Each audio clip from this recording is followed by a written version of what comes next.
ಮಾಧ್ಯಮವನ್ನು ತಮ್ಮನ್ನೆಲ್ಲ ಕರೆದಿರೋ ಉದ್ದೇಶ ಇಷ್ಟೇ.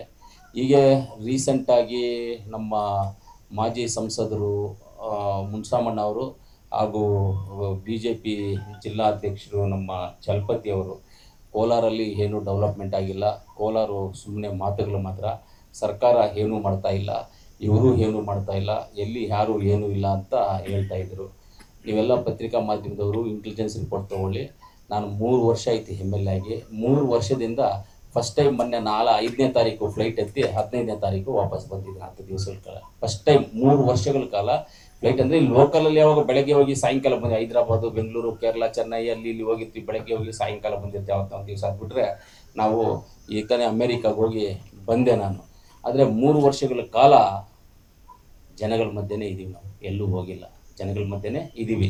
ಅವ್ರು ಹೇಳಿರೋ ಮಾತುಗಳಿಗೆ ಇನ್ನೊಂದು, ನಾನು ಇವಾಗ ನಮ್ಮ XMP ಮುನ್ಸಾಮಣ್ಣ ಅವ್ರು ಕೇಳಿರೋದು, ಹಾಗೆ BJP ಅಧ್ಯಕ್ಷರು ಇನ್ನೂ ಕೆಲವರು ಕೇಳಿರೋದು ನನ್ನ ಆರೋಪಗಳು ಅಂತ ನಾನು ಸ್ವಾಗತ ಮಾಡಿಲ್ಲ.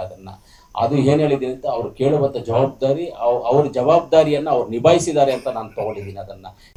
ಹೃದಯ ರೋಗ ಮತ್ತು ಹೃದಯ ಶಸ್ತ್ರಚಿಕಿತ್ಸೆ, ವ್ಯಾಸ್ಕುಲರ್ ಶಸ್ತ್ರಚಿಕಿತ್ಸೆ, ಸಮಗ್ರ ಹೃದಯ ಆರೈಕೆ ಸೇವೆಗಳಿಗಾಗಿ ನಿಮ್ಮ ವಿಶ್ವಾಸಾರ್ಹ RL Jalappa Narayana heart centre, STUMC campus, Tamaka, Kolar. 180030090309. ಯಾಕಂದರೆ ಅವ್ರು ಕೇಳಿರೋದಕ್ಕೆ ಇವತ್ತು ನಾನು ಇದನ್ನೆಲ್ಲ ಇಟ್ಕೊಂಡು ಬರೋಕ್ಕಾಯ್ತು. ಅವ್ರು ಕೇಳದೆ ನಾನು ಇದನ್ನು ಇಟ್ಕೊಂಡು ಬರ್ತಾ ಇರಲಿಲ್ಲ ಇಲ್ಲಿಗೆ. ಅವ್ರು ಕೇಳಿದ್ದಕ್ಕೆ ಅದನ್ನು ನಾನು ಸ್ವಾಗತ ಮಾಡ್ತಾ ಇದ್ದೀನಿ, ಪ್ಲಸ್ ಅವ್ರಿಗೂ ಧನ್ಯವಾದಗಳನ್ನು ತಿಳಿಸ್ತಾ ಇದ್ದೀನಿ. ಅವ್ರ ಮುಖಾಂತರ ಅವ್ರು ಕೇಳಿದ್ದಕ್ಕೆ ಇಡೀ ನಮ್ಮ ಕೋಲಾರ ತಾಲೂಕಿನ ಅಸೆಂಬ್ಲಿ ಕಾನ್ಸ್ಟಿಟ್ಯುನ್ಸಿಯ ಜನಕ್ಕೆ ನನ್ನ ಮಾಹಿತಿಯನ್ನು ನಾನು ಕೊಡೋದಕ್ಕೆ ಇವತ್ತು ಬಂದಿದ್ದೀನಿ. ಮೊದಲನೇದಾಗಿ ನಿಮ್ಮೆಲ್ಲರಿಗೂ ನಾನು ಕೊಟ್ಟಿದ್ದೀನಿ, ಏನು ಹೆಂಗೆ ಯಾವ ಥರ ಏನೇನು ಮಾಡಿದ್ದೀವಿ ಅಂತ ನಾನು ಕೊಟ್ಟಿದ್ದೀನಿ. ದಯವಿಟ್ಟು ತಾವು ಪತ್ರಕರ್ತರು, ಮಾಧ್ಯಮ ಮಿತ್ರರು ಅಂತ ಹೇಳಿದ್ರೆ ನೀವು ಸಾಮಾನ್ಯದವರಲ್ಲ, ಪತ್ರಕರ್ತರು, ಮಾಧ್ಯಮ ಮಿತ್ರರು. ನೀವು ಸಮಾಜದ ಮೇಲೆ ನಿಮಗೂ ಒಂದು ಅಪೂರ್ವವಾದಂಥ ಒಂದು ಜವಾಬ್ದಾರಿ ಇದೆ. ಸಮಾಜದ ಮೇಲೆ ನಿಮಗೂ ಜವಾಬ್ದಾರಿ ಇದೆ. ಜವಾಬ್ದಾರಿ ಅಂತ ಹೇಳಿದ್ರೆ ಎಲ್ಲಿ ಡೆವಲಪ್ಮೆಂಟ್ ಆಗಿದೆ, ಎಲ್ಲಿ ಡೆವಲಪ್ಮೆಂಟ್ ಆಗಿಲ್ಲ, ಯಾರು ಏನು ಮಾಡ್ತಾ ಇದ್ದಾರೆ, ಯಾರು ಏನು ಮಾಡ್ತಾ ಇಲ್ಲ ಅನ್ನೋದ್ರ ಬಗ್ಗೆ ನೀವು ಮಾಹಿತಿಗಳನ್ನು ಕಲೆಕ್ಟ್ ಮಾಡಿ ನೀವು ಮಾಧ್ಯಮದಲ್ಲಿ ಆಗ್ಬೋದು, ಪೇಪರಲ್ಲಿ, ನ್ಯೂಸಲ್ಲಿ ಎಲ್ಲದೂ ಹಾಕುವಂಥ ಶಕ್ತಿ ನಿಮ್ಮಲ್ಲಿದೆ. ಸಮಾಜವನ್ನು ತಿದ್ದುವಂಥದ್ದು ನಿಮ್ಮ ಕೈಯಲ್ಲಿದೆ.